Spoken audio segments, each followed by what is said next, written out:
어느 아버지하고 아들이 나란히 교회 가서 예배를 드리게 됐습니다.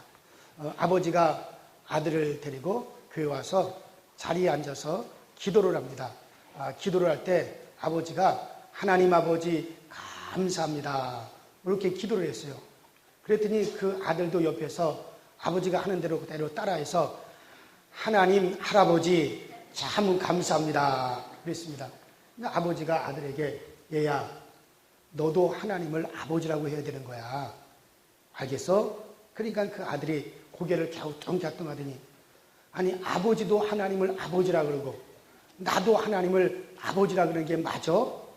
그러니까 아버지가 응 그렇게 해야 되는 거야. 알았지? 그러니까 또 아들이 고개를 갸우뚱갸우뚱하더니 아버지에게 하는 말이 응 알았어 형 그러더래요. 뭐 아버지도 하나님을 아버지라 그러고 자기도 하나님을 아버지라 그러니 아버지하고 자기 사이는 뭐예요? 그래서 형이라고 그랬답니다. 그래요. 우리가 하나님으로부터 우리 모든 사람들은 다 하나님으로부터 영이 왔습니다. 영으로는 우리 모두가 다 하나님께로부터 우리의 영을 부여받았기 때문에 영적으로는 모두가 다 하나님이 우리 아버지십니다. 할아버지에게도 하나님은 아버지가 되시고 아버지에게도 아버지가 되시고 나에게도 하나님은 아버지가 되는 겁니다. 영적으로는 촌수가 없어요. 그러나 육체적으로는 우리의 육신을 낳은 아버지가 계시고 할아버지가 계시기 때문에 육적으로는 촌수가 있지만은 영적으로는 촌수가 없습니다. 그래서 교회 안에서 우리 모두가 다 같은 영의 아버지를 모시고 계시기 때문에 우리 모두는 다 교회에서 형제요 자매입니다. 그래서 교회 안에서는 다 형제 자매입니다. 그러나 아무리 또 우리가 그렇다 할지라도 신앙적으로는 교회 안에 하나님께서 질서를 위해서 목사를 세우고 장로를 세우고 권사를 세우고 집사를 세우고 교사를 세우고 교회 안에서 질서를 위해서 하나님께서 또 이렇게 직분을 세웠어요. 그러나 우리가 영적으로는 다 형제 자매라 할지라도 그러나 하나님께서 질서를 위해서는 위계를 두셨습니다. 나는 우리 강서지역교회가 질서가 있는 교회가 되기를 바랍니다. 그래서 교회 안에서 그런 질서를 잘 지켜야 된다고 사도 바울이 또 그렇게 가르치기도 했습니다. 그래요. 오늘 우리가 읽은 본문 말씀이 어떻게 시작되느냐면 다니엘이 그 조서에 왕의 도장이 왕의 어인이 찍힌 줄을 알면서도 자기 집으로 돌아가 하루에 3번씩 예루살렘으로 열린 창을 통하여 그 하나님께 기도하며 감사하였더라. 그렇게 시작이 됩니다. 그 다니엘은 바벨론 나라에 포로로 끌려갔습니다. 전쟁 포로로 끌려가서 이제 포로살이를 하는 사람이었어요. 그런데 이 다니엘에게 하나님의 영이 감동을 하고 그래서 이 다니엘이 지혜가 충출했습니다. 그래서 다니엘은 그 바벨론 왕으로부터 인정을 받아가지고 그 총리 자리까지 올라가게 되었습니다. 그 바벨론이라고 한 나라가 얼마나 크냐면 50개 도가 있었고 그 50명의 도지사들이 있었고 그 도지사들 위에 3명의 총리가 있었고 그리고 그 위에 임금님이 있었던 겁니다. 우리나라는 몇 개 도예요? 전국 8도예요. 근데 그때 당시 바벨론 나라가 전국 50개 도니 커요 안 커요? 우리나라보다도 몇십 배 크죠. 그렇게 큰 나라예요. 그 50개 도에 50명의 도지사들 그 위에 3명의 총리가 있었는데 그 3명의 총리 중에 한 사람이 바로 다니엘이었습니다. 그리고 이 3명의 총리 중에서도 다니엘은 가장 임금님으로부터 사랑과 총애를 받았다 그랬어요. 그랬더니 이 다른 총리들과 신하들이 아니 저 다니엘은 그 유대 나라에서 포로로 끌려온 주제에 어디서 말이야 굴러들어온 돌이 박힌 돌을 뺀다고 저놈이 어떻게 해서 우리 위에 큰 총리로서 이 우리를 다스릴 수가 있느냐. 어떻게 하든지 그 다니엘을 찍어내리려고 그랬고 어떻게 하든지 다니엘을 갖다가 그 자리에서 끌어내리려고 그들이 애를 썼습니다. 근데 이 다니엘은 다른 것으로는 다니엘을 참수할 거리가 없었어요. 왜냐하면 다니엘이 워낙 청렴하고 결백하고 흠잡을 데가 없었단 말이에요. 그런데 이 다니엘이 하루에 3번씩 예루살렘을 향하여 창문을 열어놓고 하나님께 기도하는 거, 그 다니엘의 신앙을 가지고 다니엘을 갖다 어떻게 하든지 책잡아야겠다. 어떻게 하든지 그거를 통해서 다니엘을 끌어내려야겠다. 그렇게 그들이 생각을 했습니다. 그래서 어느 날 이 총리들이 임금님 앞에 가서 얘기를 했어요. 임금님이 다스리는 이 바벨론 나라가 얼마나 큰 나라입니까? 이 큰 나라를 임금님이 잘 다스리기 위해서는 임금님의 위치가 신적인 권위가 있어야 됩니다. 임금님이 신같이 되어야만이 온 백성들이 다 임금님 앞에 복종할 겁니다. 그 임금님이 하는 말이, 야 이놈들아, 내가 신이 아닌데 어떻게 신적인 권위를 갖고 신같이 그렇게 대우를 받을 수 있겠느냐? 아닙니다. 그렇게 될 수가 있습니다. 방법이 있습니다. 어떤 방법이냐? 이제부터 시작해서 30일 동안 이 나라에 있는 모든 국민들이 왕 위에는 다른 어떤 신에게든지 절을 하거나 기도하지 않게 하시고, 오직 왕에게만 30일 동안, 이 30일 동안만 어떤 신에게도 기도할 수 없고 경배할 수 없고 오직 왕에게만 경배하고 또 왕에게만 기도하게 하십시오. 만데 이것을 지키지 아니한 자들은 저 굶주린 사자굴에 집어 던진다고 그렇게 법령을 발표하십시오. 그러면 모든 국민들이 다 왕을 신처럼 그렇게 모시게 될 겁니다. 그러니까 왕이 가만히 그 얘기를 들어보니까 뭐 그럴 수 있을 것 같아요. 그래서 임금님이 법령을 발표합니다. 이제부터 30일 동안 바벨론 나라에 있는 모든 백성들은 어떤 신에게도 절하거나 어떤 신에게도 기도하면 안 된다. 오직 왕에게만 기도를 하고 왕에게만 경배를 해야 된다. 누구든지 이것을 어기는 자는 저 굶주린 사자굴에 집어 던진다라고 하는 것에 대해서 법령을 발표하고 거기다 임금님이 도장을 꽉 찍었어요. 그래서 발표를 했습니다. 자, 그런데 중요한 것은 오늘 본문 10절에 다니엘이 이 저서에, 이 법령에 임금님의 도장이 어인이 찍혔다는 것을 알면서도 바로 이 도장, 임금님이 그 법령에 바로 임금님이 도장을 찍었다는 것을 알면서도 자기 집으로 돌아가서 기존에 하는 대로 똑같이 예루살렘을 향하여 창문을 열어놓고 전과 똑같이 그 하나님께 기도하며 감사하였더라 하고 그렇게 말씀을 하고 있습니다. 아무리 제가 좋아도 저를 환영하는 음악은 좀 안 들었으면 좋겠어요. 그래서 이제 법령을 발표를 했는데도 다니엘이 여전히 집에 돌아가서 여전히 기존에 하는 대로 하나님 앞에 그대로 기도했다는 거예요. 자, 이 일로 인해 가지고 결국 이 다니엘은 이제 잡혀가지고 저 사자굴에 던져질 수밖에 없는 그런 상황에 처하게 됩니다. 자, 그런데 왕이 이것은 바로 다니엘을 갖다가 잡기 위해서, 다니엘을 모함하기 위해서 이렇게 했구나라고 하는 것을 왕이 알았어요. 그래서 이 왕이 어떻게 하든지 이 신하들이 아주 악한 꾀를 써가지고 임금님과 다니엘 사이를 갈라놓으려고 하는 것이라는 걸 알고서는 어떻게 하든지 임금이 다니엘을 갖다가 거기서 구출하려고 무진장 애를 썼지만은, 그러나 임금님도 그것을 할 수가 없었어요. 왜냐하면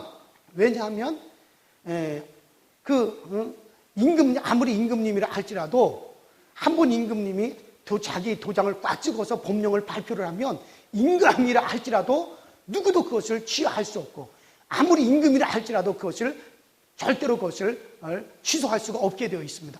그래서 임금도 할 수 없이 다니엘을 사자굴에 집어 던지면서, 다니엘아, 너희 항상 섬기는 너희 하나님이 너를 그 사자굴에서 건져주기를 내가 원하노라. 그러면서 다니엘을 사자굴에 집어 던질 수밖에 없었어요. 그렇다면 임금님은 꿈에도 생각 못한 거예요. 임금님은 다니엘과 임금 사이를 갖다가 갈라놓으려고 하는 악한 자들의 괴략이라는 것을 꿈에도 생각하지 못했던 거예요. 그러나 임금은 몰랐을지라도 다니엘은 몰랐느냐 이거예요. 다니엘은 다 알고 있었잖아요. 저놈들이 눈빛만 봐, 그들과 함께 있을 때 눈빛만 봐도 저들이 바로 나를 갖다 잡으려고 저렇게 꾀를 쓰는구나. 저들이 나를 잡으려고 법령에 임금님의 도장을 찍게 했구나. 이 다니엘은 벌써 다 알고 있었잖아요. 근데 알고 있었다면 저는 이 말씀을 쭉 읽으면서 무슨 생각이 드냐면 다니엘이 좀 바보스럽다. 다니엘이 좀 멍청하다. 그런 생각이 들어요. 아니, 다니엘이 다 알고 있잖아요. 내가 집에 돌아가서 기도를 하게 되면 나를 감시하는 자들이 감시했다가 내가 기도하는 것을 딱 알고서는 그리고 나를 잡을 것이다. 다니엘은 그것을 자기 집에 들어갔을 때 그저 자기를 감시하는 자들의 눈알이 핑핑 돌아가는 거 다 알고 있었잖아요. 그렇다면 아니 낮에 열심히 일을 하고 집으로 돌아가서는 그저 창문을 딱 닫고 커튼을 딱 내리고 뭐 그때 당시에 요새처럼 뭐 몰카가 있는 것도 아니고 또 어떤 이제 감시 장치가 있는 것도 아니고 그런 거니까는 그저 창문 딱 닫아놓고 커튼 딱 치고 그저 그때만큼은 30일 동안만 그냥 속으로만 기도하면 그러면 될 거 아니에요.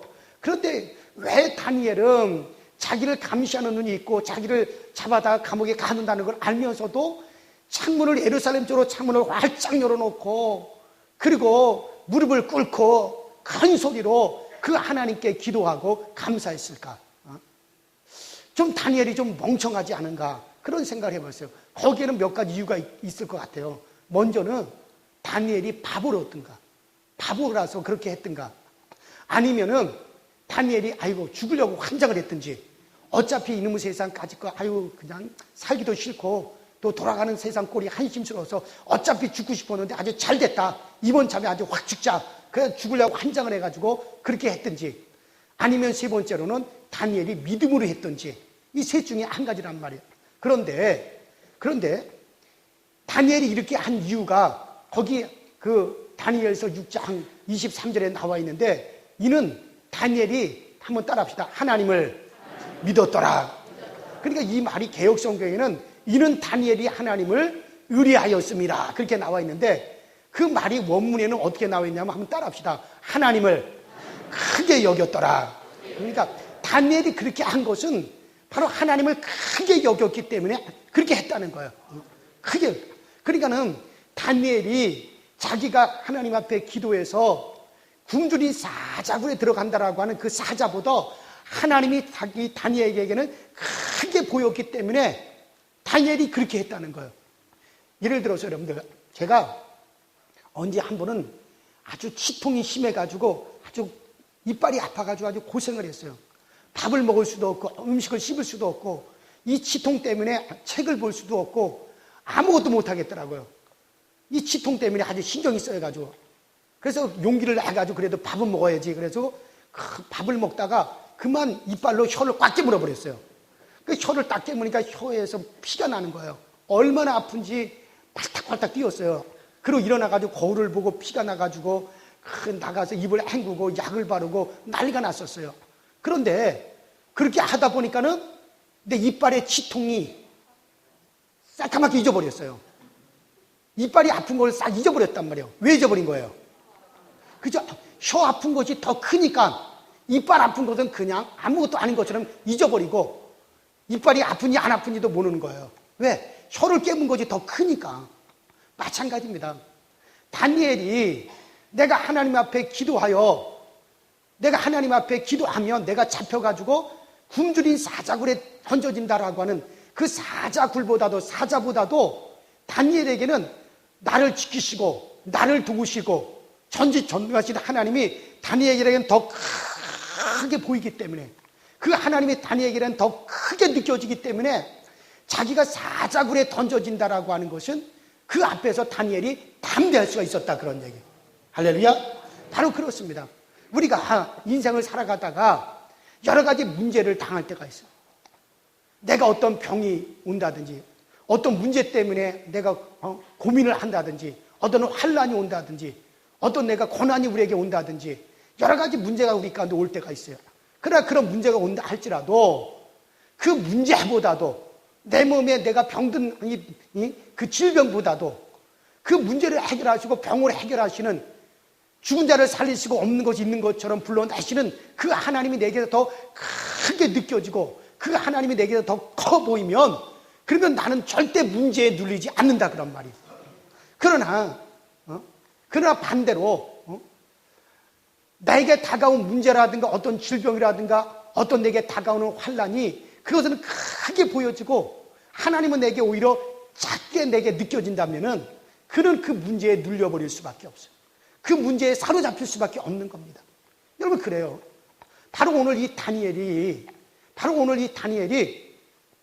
하나님께 기도하면 사자굴에 집어 던져진다라고 하는 그런 임금의 그 법령에 도장이 딱 찍힌 것을 알면서도 자기 집으로 돌아가서 그동안에 했던 것과 똑같이 예루살렘을 향하여 열린 창문을 통해서 여전히 무릎을 꿇고 하나님 앞에 큰 소리로 기도하며 하나님께 감사할 수 있던 것은 내가 기도함으로 말미암아 굶주린 사자굴에 집어 던져진다라고 하는 그것보다도 바로 나를 거기서 건져내시는 하나님, 나를 거기서 얼마든지 도우실 수 있는 그 하나님이 다니엘에게는 더 크게 보여졌고 크게 느껴졌기 때문에 그 사자굴 앞에서도 다니엘이 담대할 수가 있었다는 얘기예요. 여러분 그렇습니다. 자, 그러면 그 결과가 어떻게 되었느냐? 그 결과가 오늘 우리가 읽은 다니엘서 6장 22절부터 23절에 보니까 이렇게 나와 있습니다. 임금님이 이른 아침에 다니엘이 이제 갇혀져 있는 사자굴로 뛰어간 거예요. 그리고 그 사자굴을 향해서 임금님이 뭐라고 외치냐면 하나님의 종 다니엘아, 네가 섬기는 그 하나님께서 어젯밤에 그 사자굴에서 너를 지키시기에 능하였느냐. 그러니까 다니엘이 그 사자굴에서 이렇게 소리를 지릅니다. 왕이여, 왕께서는 만세수를 하시옵소서. 지난밤 하나님께서 천사들을 보내주셔서 사자들의 입을 꽉 봉하시는 바람에 그 사자들이 나를 해치지 못하였나이다. 이는 내가 무죄했다라고 하는 것과 그리고 내가 임금님에게 아무런 해를 끼치지 않았다라고 하는 증거입니다. 그러자 그 임금님이 그 소리를 듣더니 다니엘을 어서 사자굴에서 끌어올려라. 다니엘이 하나도 다니엘의 몸이 상한 데가 없어요. 그러고 난 다음에 임금님이 말을 합니다. 나와 다니엘 사이를 갖다 이간하려고 악한 꾀를 꾀인 저 악한 총리들과 그 가족들을 갖다 사자굴에 집어 던져라. 그러더니 그들이 그 사자굴 땅에 떨어지기도 전에 사자들이 뛰어올라서 그들의 뼈치에 그냥 그들을 삼켜버렸더라. 그렇게 나와 있습니다. 그렇죠. 바로 그 결과 어떻게 되느냐. 하나님께서 천사들을 보내셔서 사자들의 입을 꽉 봉하는 바람에 사자들이 다니엘을 해치지 못했다 그랬습니다. 그리고 다니엘을 모함했던 그 총리들과 그 가족들을 사자굴에 던져줬더니 그 사자들이 뼈째 그냥 삼켜버렸다라고 그렇게 나와 있습니다. 바로 그 사자보다도 하나님을 크게 여기고 그 하나님을 크게 여긴 그 다니엘을 하나님께서 도와주신 줄로 믿습니다. 그렇습니다. 오늘 우리도 마찬가지예요. 우리가 신앙생활을 하면서 우리에게 다가오는 많은 문제가 있고 우리에게 다가오는 많은 환난이 있고 어떤 질병이 있다 할지라도 그것을 해결하셔서 거기서 나를 건져주실 그 하나님이 내게 크게만 보여지고 그 하나님이 내게 더욱더 커 있다면 그 하나님이 내게 크신 하나님으로 내게 다가온다면 우리에게 다가오는 어떤 문제든지 우리는 절대 문제에 눌리지 않게 되어집니다. 그 문제에 내가 사로잡히지 않게 되어지는 겁니다. 여러분 그래요. 제가 한 번은 군대에 갔을 때 내가 21살에 제가 군대에 입대를 했는데 그 군대에 갔을 때 쫄병으로 이제 부대에 배치를 받았어요. 그랬더니 그 내 위에 선임들이 상관들이 아주 지나치게 저를 상관을 하는 거예요. 그래가지고 아주 상관들 허리띠를 이렇게 붙잡고 이렇게 돌아다녀야 돼요. 배 안에서. 제가 해군으로 지원을 했거든요. 그때 해군 해병이었는데 해군 부대에 배치가 됐어요. 그래가지고 이제 큰 배를 타게 됐는데, 근데 한 번은 그 배 안에서 이제 상륙작전 훈련을 해야 된다는 거예요.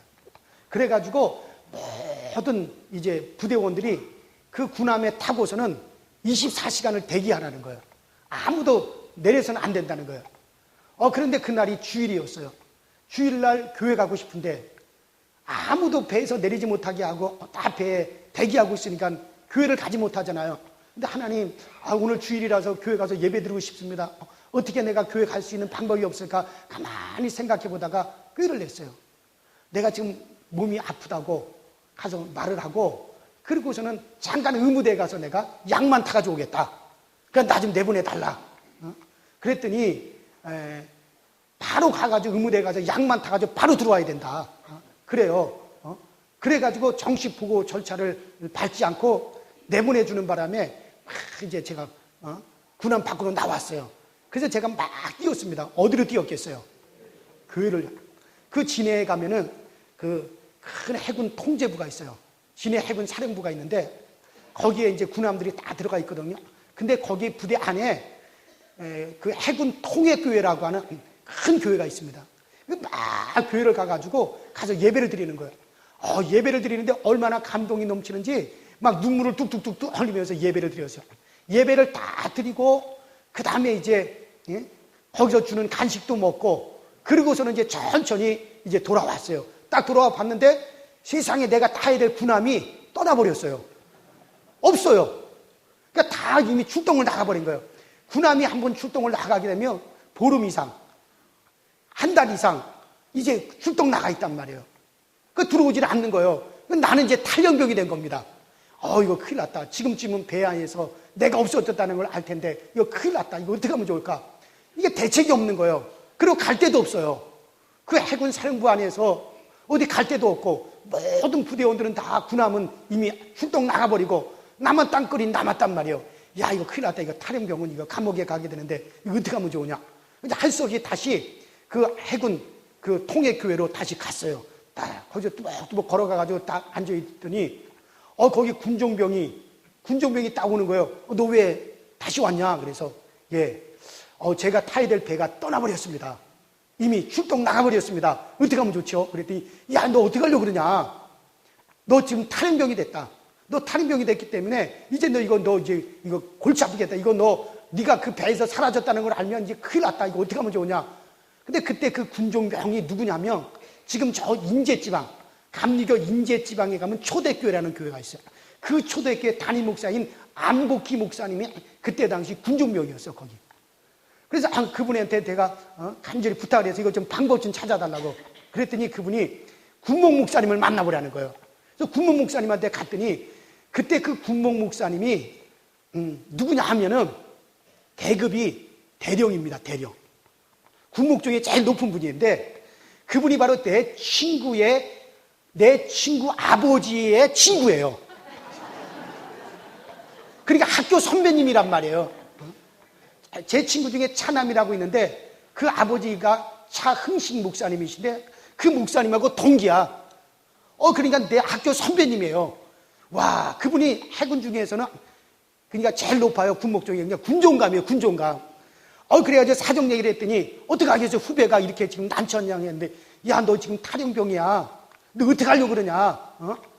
너 이거 어떻게 하냐? 너 지금 네가 사라졌다는 걸 알 텐데 지금 비상이 났을 텐데 너 큰일 났다. 너 가더라도 너 이제 어떻게 할래? 너 이등병 주제에 너 어쩌자고 이런 일을 하렸냐? 그래요. 그래서 아이고 선배님 이거 좀 어떻게 좀 도와달라고 막 그랬더니 그분이 그 계급이 높은 사람들은 그 참모들은 아마 자기들끼리 통하는 어떤 그런 전화가 있는 모양이에요.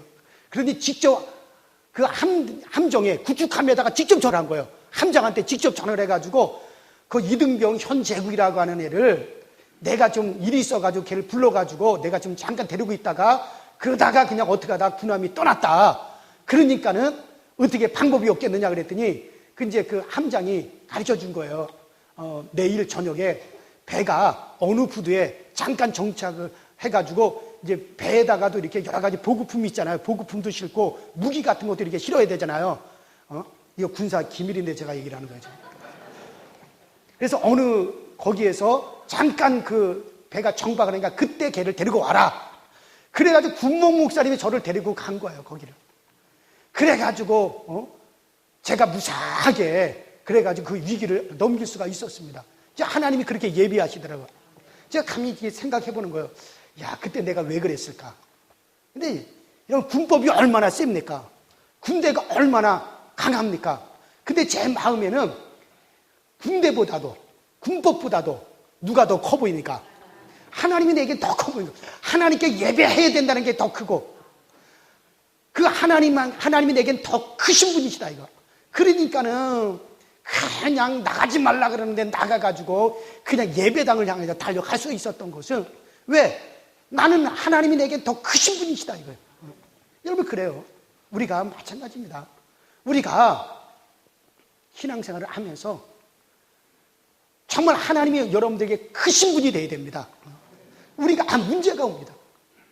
환난도 오고 병도 오고 여러 가지 인생의 문제도 생깁니다.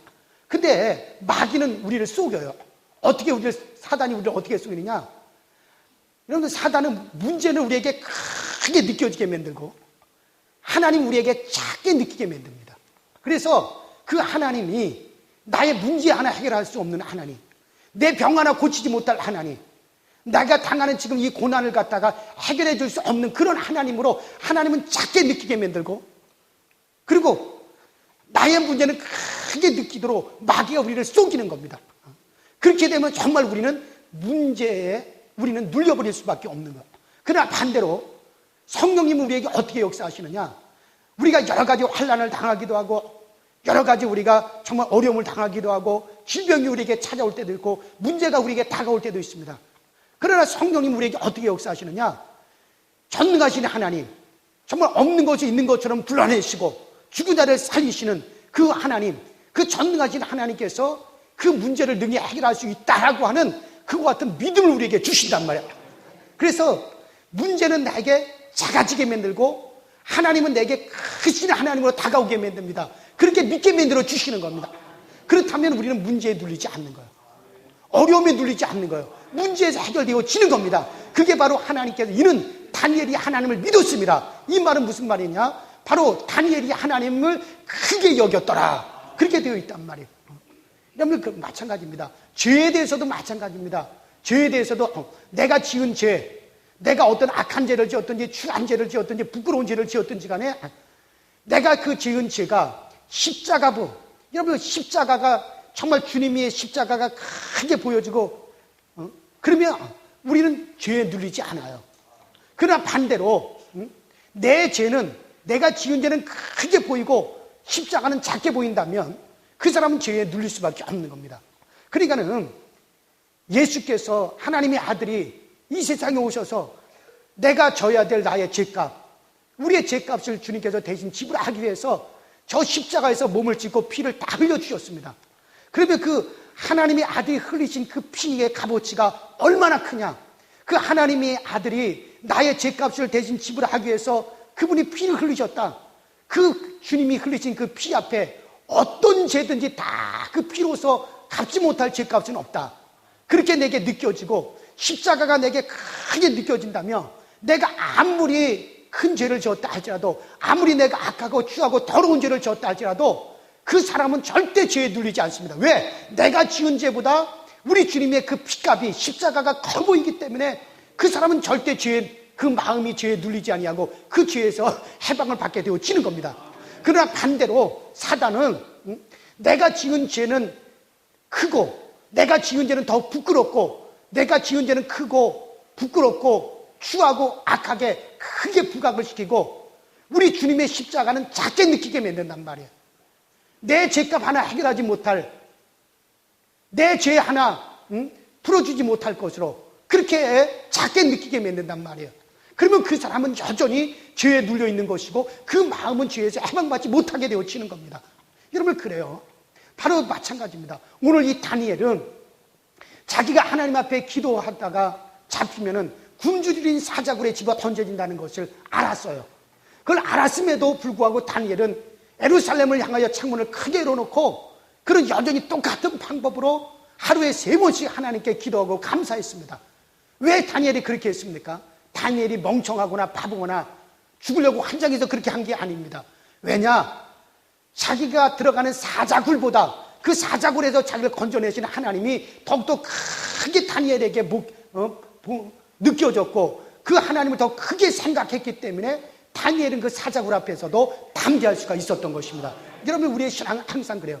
예를 들어서 내가 은행에 지금 1억의 빚을 지고 있습니다. 당장 내일까지 갚지 못하면 큰일 나게 생겼어요. 그런데 내 통장에 10억이 통장에 예금이 되어 있어요. 그러면 그 1억 여러분들 갚을 수 있어요 없어요? 있죠. 내 통장에 10억이 들어있으니까 내가 1억을 빚졌다 할지라도 얼마든지 그 10억 통장에서 1억 빼가지고 갚으면 되는 거예요. 그렇기 때문에 지점장한테 전화가 옵니다. 아, 목사님, 내일까지 목사님 그 1억 빚을 갚지 않으면 목사님 큰일 납니다. 그럼 내가 뭐라 그랬어요? 알았어요. 걱정하지 마셔. 아니, 목사님 정말 그렇게 말하는 게 아니라 내일까지 1억 갚지 못하면 목사님 집 차 들어갑니다. 그러면 내가 뭐라 그랬어요? 그거 참 알았다니까는, 아, 됐습니다. 내가 틀림없이 갚습니다. 큰 소리 치겠죠. 아니, 목사님 내일까지 갚지 않으면은 목사님 감옥 갈지도 모릅니다. 그럼 내가 뭐라 그랬어요? 아이, 그 사람 그거 참 알았다니까 입 좀 다무셔. 갚으면 될 거 아니요. 큰 소리 칠 수 있습니다. 왜? 내가 아무리 은행에 1억의 빚을 지고 있다 할지라도 내 통장에 10억이 들어있다면 큰 소리 치는 거예요. 얼마든지 내가 1억 빼가지고 갚을 수 있기 때문에 담대하는 거죠. 걱정하지 않을 수 있는 거죠. 그런데 내가 은행에 1억을 빚을 지고 있는데 내 통장에 1,000만 원밖에 없다. 그러면 그 걱정이 돼야 한대요. 그때는 걱정되는 거죠. 야, 당장 내일까지 9천만 원이 어디 있나. 내일까지 이 9천만 원 갚지 못하면 우리 집이 담보로 넘어가는데 야, 이거 큰일 났다. 염려하고 근심할 수밖에 없는 겁니다. 왜? 내가 가진 것이 작고 갚아야 될 것이 크기 때문에 그 염려하고 근심할 수밖에 없는 겁니다. 마찬가지입니다. 여러분, 오늘날 우리가 똑같아요. 우리에게서 하나님이 크신 하나님, 따라합시다. 크신 하나님. 정말 그 하나님이 내게 크신 분으로 정말 나를 죽은 자를 살리시고 없는 것이 있는 것처럼 불러내시고 그리고 전지전능하시며 모든 것을 아시고 모든 것을 행하실 수 있는 그 하나님이 내게 크신 분으로 내게 느껴지게 된다면, 그 하나님이 내게 크신 분으로 와 있다면 내게 어떤 문제가 오든지 어떤 난처한 문제가 있든지 그것은 더 이상 문제가 되어지지 않는 겁니다. 바로 오늘 다니엘의 신앙이 바로 그런 신앙이었어요. 다니엘은 바로 그 하나님이 자기에게 크신 분이기 때문에 바로 이는 다니엘이 그 하나님을 믿었더라. 그 하나님을 의리하였음이라. 그렇게 나와 있습니다. 이 말은 그 하나님을 크게 여겼더라. 내가 지금 굶주린 사자굴에 던져지는 것보다도 바로 거기서 나를 건져내신 하나님이 다니엘에게는 더 크신 분이기 때문에 그는 얼마든지 그 사자굴 앞에서도 담대할 수가 있었습니다. 여러분, 신앙은 바로 그런 겁니다. 오늘 성령님께서 정말 여러분들에게 역사하셔서 그 하나님을 크신 하나님으로 여러분들에게 믿게 되기를 주의 이름으로 축원합니다. 우리가 정확한 믿음을 가지고 하나님을 바라보고 하나님을 가까이 갈 때에 성령께서 우리가 닥친 어떤 문제보다도 하나님이 능히 크시기 때문에 거기서 건져내어 주실 걸 믿는 그 믿음으로 우리가 평안함을 누리고 담대함을 가지고 여러분들이 어떤 문제보다도 어떤 사람보다도 어떤 질병보다도 어떤 죄악보다도 하나님이 더 크게 보이게 되는 그 은혜가, 그 복이 여러분들이 있게 되기를 주의 이름으로 축원합니다.